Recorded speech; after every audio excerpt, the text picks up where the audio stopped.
সোনালী ফসলে ভরপুর কুলাউড়া উপজেলার দলিয়ার হাওর। কৃষকের মুখে সোনালী হাসি। বাংলাদেশ একটি কৃষিভিত্তিক দেশ, আর এই দেশের প্রাণ, এই দেশের শক্তি আমাদের কৃষক। মৌলভীবাজার জেলার কুলাউড়া উপজেলার ২ নং বকশিমইল ইউনিয়নের দলিয়ার হাওরে সোনালী ফসল ধান উঠাতে ব্যস্ত স্থানীয় কৃষকেরা। সোনালী ফসল ধান গড়ে তোলার আনন্দ চারিদিকে। মনের চুক্তি মন মন হিসাবে 18 মন, 20 মন, 16 মন, 15 মন ভিন্ন কোয়ালিটি আছে। জমিন তো শুনুন না আছে, বাকি তো আছে। উর্ধা 20 মন আর নিচে দিয়া 15 মন, 12 মন। আলহামদুলিল্লাহ, শুক্রিয়া। মোটামুটি তো প্রত্যেক বিঘার মাঝে ধান ভালো পাওয়া যায়। যতদূর চোখ যায় শুধু সোনালী ধানের সমারোহ। এই দৃশ্য যেন এক টুকরো স্বপ্ন। সকাল থেকে সন্ধ্যা পর্যন্ত কৃষকেরা ব্যস্ত ধান কাটা, মাড়াই করা আর গড়ে তোলার কাজে। কষ্টের ঘাম আর পরিশ্রমের ফল আজ ধরা দিয়েছে সোনালী শীষে।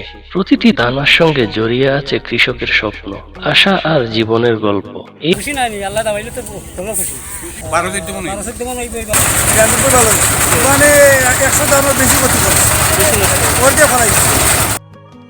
এই বছর ফলন ভালো হয়েছে, কিন্তু শিলাবৃষ্টি ও বড় ধরনের তুফানের কারণে ধানের ব্যাপক ক্ষতি হয় এই হাওর সহ হাকালুকি হাওরেও। তারপরেও যতটুকু ধান হয়েছে তাতেই খুশি কৃষকেরা। কৃষকদের সবচেয়ে বড় সুখবর, প্রতিকূল আবহাওয়া আর ডিজেলের দাম বৃদ্ধি সবকিছু মোকাবেলা করেও তারা সফল। একজন কৃষক বলেন, আলহামদুলিল্লাহ, এবার ফলন ভালো হয়েছে, আমরা অনেক খুশি, আশা করছি ভালো দাম পাবো। এই হাসি প্রমাণ করে কৃষক বাঁচলে দেশ। ধান শুধু একটি ফসল নয়, এটি বাংলাদেশের মানুষের জীবনধারার অংশ। দেশের কোটি মানুষের প্রধান খাদ্য হলো ভাত, আর সেই ভাতের মূল উৎস এই ধান। খাদ্য নিরাপত্তা নিশ্চিত করতে ধান উৎপাদনের গুরুত্ব অপরিসীম। 92 গাজী খিতা তুলনামূলকভাবে ভালো হয়েছে নি?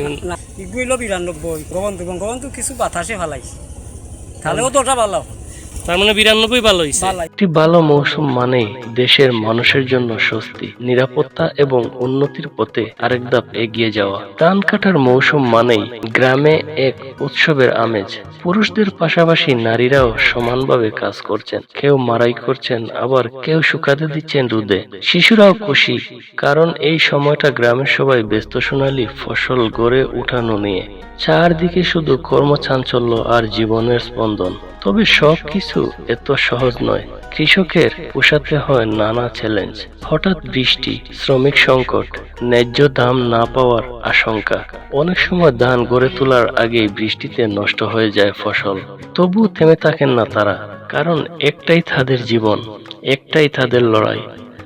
সব প্রতিকূলতার মাঝেও কৃষকের চোখে আজও স্বপ্ন, ভালো দাম পাবেন, সংসার ভালো চলবে, সন্তানের মুখে হাসি উঠবে। সরকারি সহায়তা এবং সঠিক বাজার ব্যবস্থাপনা থাকলে এই কৃষকেরা দেশের অর্থনীতিকে আরো শক্তিশালী করতে পারবেন। কুলাউড়ার এই সোনালী ধান শুধু একটি ফসল নয়, এটি আমাদের গর্ব। আসুন আমরা কৃষকদের সম্মান করি, তাদের পাশে দাঁড়াই, কারণ তাদের হাতেই গড়ে উঠেছে বাংলাদেশের আগামী।